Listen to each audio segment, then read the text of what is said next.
Everyone, আজকে আমি share করব ছানার সন্দেশ। কে কে বাড়িতে এইভাবে ছানার সন্দেশ বানিয়েছো কমেন্ট করে জানিও। তো ভালো করে এখানে ছানাটাকে হাত দিয়ে স্পঞ্জ করে নিতে হবে।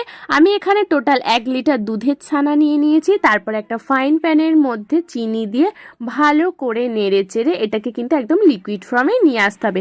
এটা কিন্তু হাই ফ্লেমের মধ্যেই আমরা করব। তারপরে আমরা এখানে ছানাগুলোকে দিয়ে দেব, তখন কিন্তু আমরা লো ফ্লেমে এটাকে করব।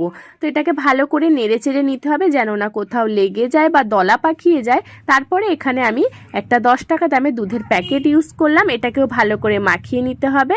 একটা পাত্রের মধ্যে একটু তেল দিয়ে এটা পুরোটা তুলে নেব। নেওয়ার পর একটা চামচ দিয়ে এটাকে সমান করে 1 ঘন্টা ঠান্ডা করতে দেব। তারপরে একটা ছুরি দিয়ে পিস পিস করে নিলাম আর আমসত্ত্ব দিয়ে ডেকোরেশন করে নিলাম। দেখতে কেমন লাগছে বন্ধুরা? খেতেও কিন্তু অসাধারণ হয়েছিল। তো তোমরাও কিন্তু বাড়িতে এভাবে বানিয়ে দেখো, খুব ভালো লাগবে। তো আজকের জন্য টাটা, বাই বাই, ভালো থেকো।